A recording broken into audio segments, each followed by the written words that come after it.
Let me ask you this. What is Factorio?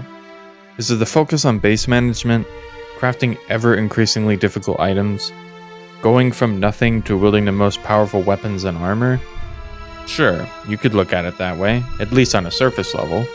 No, what I think Factorio really is a game that provides you with lessons that help improve your critical thinking skills and allows you to discover many different approaches you can take towards resolving issues you encounter during your playthrough. Making improvements to your designs with the goal of gaining a better outcome as a result of those improvements. Think for a moment. Why do you see so many guides and tutorials about how to optimally design your factories with the idea of having the best possible outcome? And as you watch these videos and you compare them to your own factories, you feel as if your factories are a mess by comparison and that you could do better. Why do you feel these things? Because a part of you realizes that you have not figured everything out yet. And it shows too, because when you compare someone who has played Factorio for less than 100 hours to someone who has played the game for over 1,000, you can clearly see the difference in how they approach their designs. It is the truth that many of the people who play Factorio will at some point come face to face with eventually. Why would you spend 20 to 30 minutes on the next tier of research when you can build big enough to make it only take 5 minutes? Don't you think it would be more satisfying to design something so efficient that it cuts down on the time required by such a drastic amount? Now let us continue forward, at the place where robots, train networks, and massive factories are more intense than anywhere else in the world. Factorio.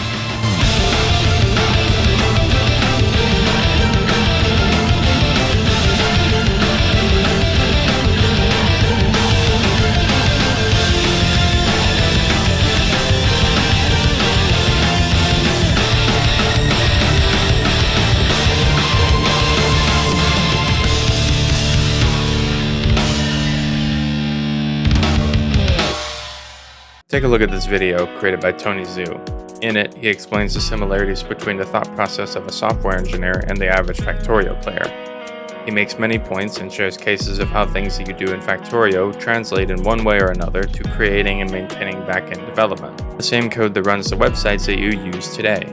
YouTube, Instagram, and Twitter being the big three. Now you might be asking what created this comparison of concepts. I will tell you about one example, spaghetti. For those of you who are programmers, you know this word well. For those of you who do not, let me show you a visual example to make it less confusing. Person A wants to talk to person B, so you create a phone line for them to communicate with each other. But then person C wants to join in the conversation, and so you create a line to add them to the existing line. Then person D sees person C join into the conversation and also wants in. So you create another line that adds person D into the existing network. And as you add more and more people, the line becomes increasingly more jumbled up, creating what everyone refers to as spaghetti. Factorio has a similar form of spaghetti, continuously adding onto a production line and making things fit wherever possible, a line of belts here, an inserter there, until you end up with something akin to that of spaghetti. Now put the two next to each other and they don't look very different from each other now, do they? Now why does this comparison matter? Because similar to how you write a line of code, you are not going to be told exactly how to do it, or what you did wrong. You will simply get errors, or the program will not work as intended, trying to figure out what went wrong. Factorio does the same thing. You are given an objective, and have complete autonomy in how you achieve that objective. So if a production line stops working, or is getting locked up due to a bottleneck of some kind, or when your trains crash into each other, the game will not tell you what you did wrong. It's not going to guide you through each step, like with MMORPGs such as Final Fantasy XIV, where you are given the same path as everyone else. There is no freedom of choice. Want to progress the story? Do this quest. Want the next piece of content? Go here and beat this dungeon. Factorio does not do that. If you want to get robots, for example, while yes, you will have to follow a set of prerequisites to unlock them, but the cool thing is you can decide to just simply not use robots at all. You have that freedom of choice. Granted, restricting yourself from using a tool will lead you to have to design your base around that choice, which can lead to its own problems, but the very same thing could be said about programming. Sadly, however, you will have people that do not operate well without the guidance of a quest log or an arrow telling them that they need to go here for their next objective.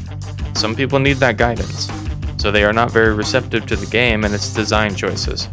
Similar to how the average gaming journalist will play a game with complete disregard or understanding of the game, not willing to immerse himself in what makes the game what it is, saying things like, "It's only a game, why does it have to be this hard?" or "difficult to understand, it should be fun and easy to pick up, not the other way around." Instead of echoing the voices of the media, ignore what they say. Factorio is not the type of game that can be simply given a score scaling from 1 to 10. Most of what they look at is very surface level, and most game reviewers never really truly understand the game that they are reviewing.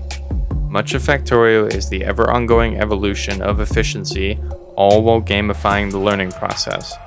Similar to how boot.dev has become such a massive hit with the people who want to learn how to do programming. It makes the learning process fun because it is in the form of a game. Factorio is not the type of game that you can mindlessly just play. At one point or another, you will run into a challenge that will require you to think about how to tackle it. Sometimes those challenges are not as simple as a puzzle in The Legend of Zelda where you push a block from point A to B or hit a certain number of switches in a certain amount of time. By now, your brain should be starting to wake up, so next I will tell you about a force that you will at some point experience, either through playing the game or any activity in your life, a state of total mental immersion called flow. Now, to help explain flow, I will showcase a clip of Igo Jinpachi, a character from the anime Blue Lock. He not only explains it perfectly, but also provides a chart for the more visual learners among the audience. So, the question is, how do you enter this state? The most important condition is this: a player must concentrate on a daring challenge. To put it plainly, you set your aim high and confront an objective of optimal difficulty. Let me direct your attention to this chart. It shows the balance between challenge and ability for entering a flow state. If your abilities exceed a given challenge, you'll quickly grow bored and find you're unable to experience enjoyment. But on the other hand, if a given challenge exceeds your abilities to the point you can't see yourself succeeding, you'll find yourself becoming anxious. So in conclusion, you're not able to experience a sense of joy in a state of boredom or anxiety. Hence the need for concentration that is challenge-based. Many of you who have played Factorio more than likely have already experienced this feeling, so it should be easy for you to recognize this. Those moments where you were so engrossed in your next expansion, piecing everything together bit by bit, and when you finally finish designing your next production line and hit the on switch, you slump back into your chair and watch as everything comes to life. Then you look down at the clock and realize that several hours have passed. As for those who are still not following, cast your minds back and remember. Think of any moments where you were left shocked or stunned at how much time had passed after you came crawling to a stop from whatever it is that you were doing. Zone in on that memory and focus on it. Try to remember what it is that you were doing and the very moment where you lost all sense of your surroundings, a sense of complete and total concentration. There will be a pattern that many of you will see. While many of you will likely think of moments where you entered a trance-like state while scrolling through your phone, that is not flow. Passively entering a trance-like state like that is nothing more than just that, passive. Flow is achieved through actively immersing yourself in a challenge, which on paper sounds easy, but in reality it is extremely difficult to achieve.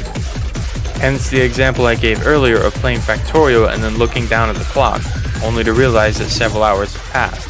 You were so absorbed in what it is that you were doing that you lost track of time. You were locked into a moment where all the pieces fell into place and you understood what it was you had to do and how to do it, leading to a state of enjoyment as the excitement of your ideas began coming to life. That feeling of achievement and satisfaction replaces that sense of total concentration you feel from being in your flow state. Afterwards, you clearly see the key that opened the door to new discoveries for you. That is the result of creating something from nothing. Process of events that lead to one being so engrossed because of the sheer amount of effort and thinking power that it takes to achieve that feat. Much like inventions that start out on the drawing board and evolve step by step, in the form of the many different prototypes you see posted by the media that eventually lead to the final product. All the trial and error, the troubleshooting, and improvements made to the design until you finally reach the results of what you've been chasing after. Learning, adapting, changing, and improving your designs and approaches to challenges you face. That is Factorio at its absolute core. It might be just a game to the many, but to some it is a place where your ability to think reigns king. Train networks that are fine-tuned with circuit combinations attached for extreme levels of control, Production wired up to shut off automatically once it reaches a certain threshold that you set, or simply tossing things off a belt and into a chest where the robots actively pull from and toss into mass storage. Factorio has so many opportunities for you to use your brain and design things that work for your playstyle and your way of thinking. If you can think of it, there is a strong possibility you can make it happen in Factorio. That is the amazing thing about the game, the encouragement to experiment and try new things. That moment where the light bulb goes off and you have an idea, so you try to see if you can make it work. Just like how you think of an app idea or something similar and work towards making it come to life. The most interesting part, however, is that you will find everything that I talked about in this video does not exclusively apply to Factorio, but I will leave you to discover those things for yourself. I hope you enjoyed this video, and I also hope that it opened new perspectives for you. My name is Multron, and I will see you in the next one. Take care.